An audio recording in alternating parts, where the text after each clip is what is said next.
Alors pour moi, ils sont viables pour une infime partie de personnes qui ont choisi de rentrer. Il faut savoir qu'il y a un certain nombre de migrants qui ont été dans l'obligation de rentrer définitivement, soit parce qu'ils se sont retrouvés dans la clandestinité, dans les espaces d'installation que sont très souvent l'Union européenne, pour parler des Marocains sur lesquels je travaille en particulier, notamment dans le cadre d'accords de réadmission, d'expulsion. Donc pour ces cas précis, le retour n'est pas viable, mais il a été imposé par le haut, et je pense que c'est très difficile de se réinsérer dans une société dans laquelle on n'a pas évolué ces dernières années, et que les projets économiques, même s'ils... en tout cas, sur la question du retour, la médiatisation qui est faite aujourd'hui, c'est plutôt de positiver ces retours pour cette population à qui on a imposé de rentrer chez elle de manière définitive. Il y a très peu de viabilité dans leur retour et dans les projets qu'ils pourront développer. Néanmoins, pour nuancer mes propos, il y a certains retours qui se font de manière réfléchie, en amont, avec une volonté de vouloir revenir travailler dans son pays d'origine. Alors je pense notamment à un certain nombre de Marocains qui se sont retrouvés dans un contexte de crise en Espagne et qui ont choisi et préféré rentrer au Maroc avec des retours familiaux, des femmes et des enfants qu'on fait revenir en pays d'origine, et avec des idées d'entreprise, de projets économiques et de développement qu'ils tentent de mettre en place. Pour aller juste un petit peu plus loin, je dirais que les projets de retour qui sont viables, c'est ceux que l'on retrouve dans une forme de circulation, c'est-à-dire des migrants qui sont régularisés, qui travaillent en France, en Espagne ou ailleurs, et qui choisissent de développer des projets de développement, notamment, je pense aux collectifs, les projets collectifs au sein des associations de migrants. Et j'en ai au moins 2 en France, qui sont Migration et Développement, qui ont fait un énorme travail en termes de développement dans leur pays d'origine, et notamment dans le sud du Maroc, dans la région du Souss Massadra, mais également le réseau IDD, Immigration, Développement, Démocratie, qui a fait tout un travail en termes de développement culturel. Et je pense que là, il y a un partenariat qui s'est fait avec des financeurs, des associations sur place au Maroc, et il y a une forme de migrants qui circulent entre ici et là-bas et qui font dans leur pays d'origine grâce au fait qu'ils puissent circuler, parce que s'ils ne circulent plus, ils ne pourront pas amener cet apport économique, cette intelligence du migrant, ce savoir migrer, ce savoir circuler, qui leur permet de se réinsérer aussi et de réinjecter un travail acquis en pays d'installation.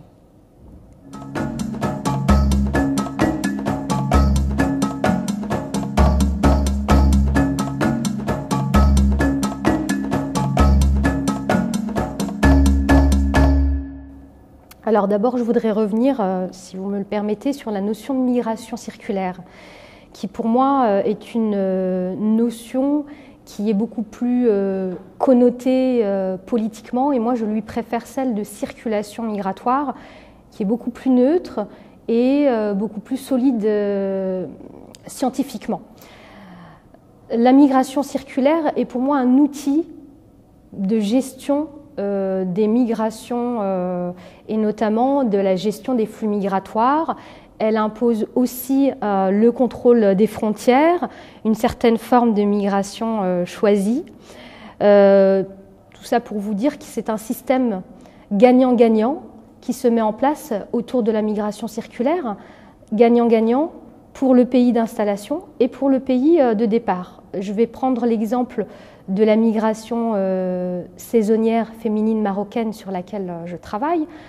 On est dans un processus clair de migration circulaire. D'ailleurs, c'est le terme qui est utilisé par un certain nombre de ces ces personnes qui ont travaillé sur ce projet, notamment l'Union européenne, la mairie de Cartaya, l'ANAPEC au Maroc. C'est un terme qui est utilisé,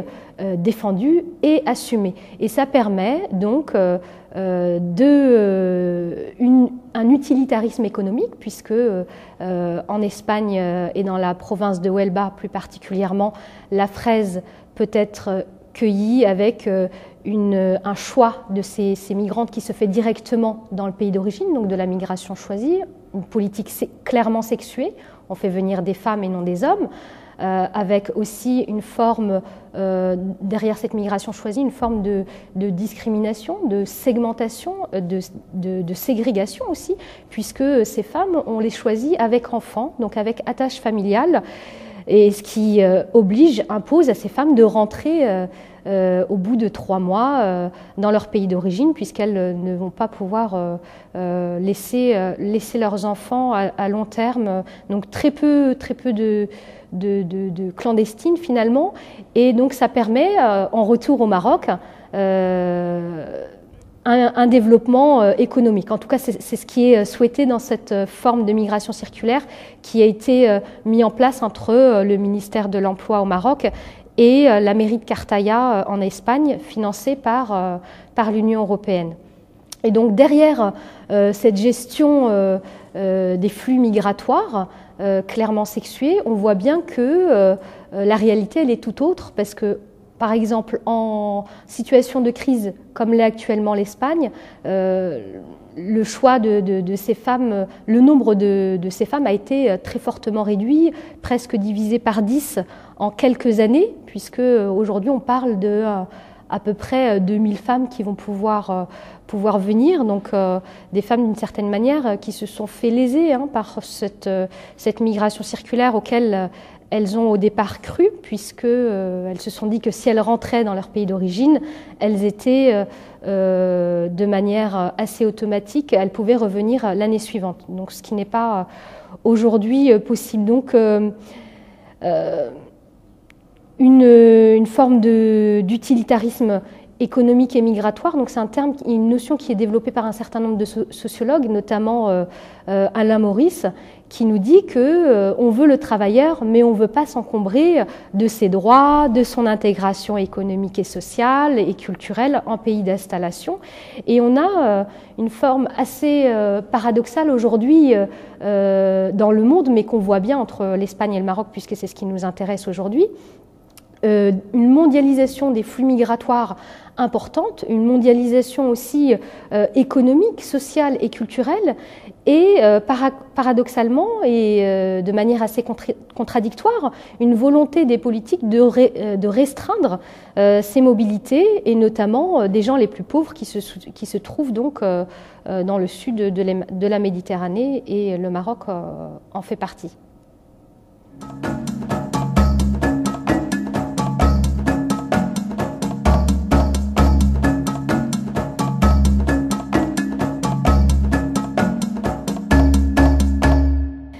Donc, je voudrais revenir sur le développement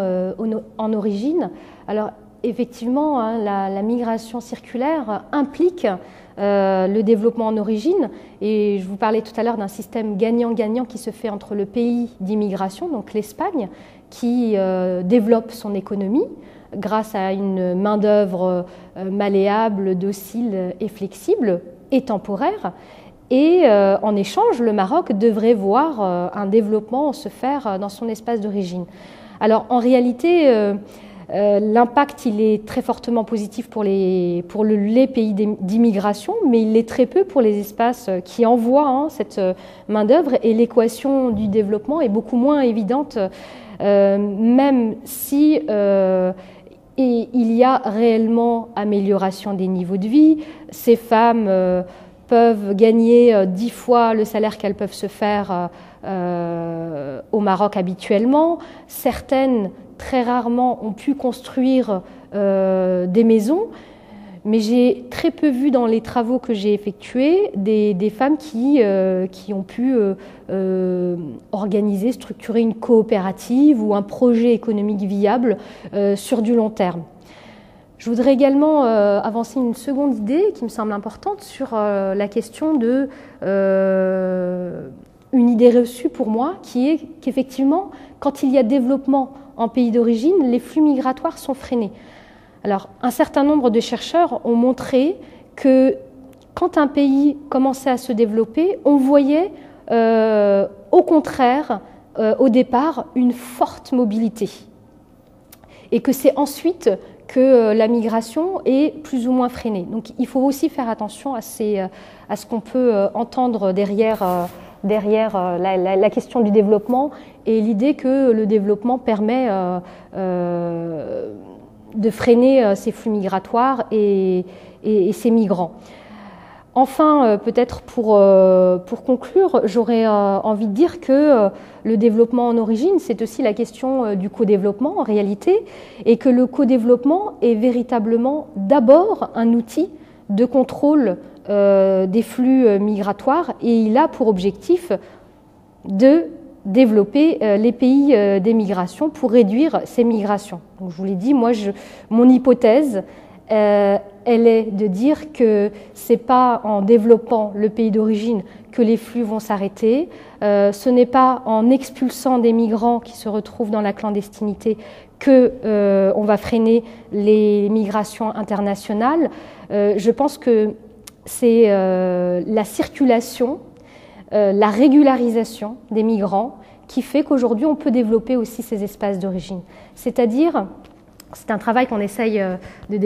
développer avec un certain nombre de chercheurs avec lesquels je travaille. Pour moi, les migrants, ils sont à l'initiative de projets collectifs qui s'intègrent de façon originale dans les pays d'installation, tout en maintenant leur présence dans le pays d'origine et dans le pays de départ. Et le co-développement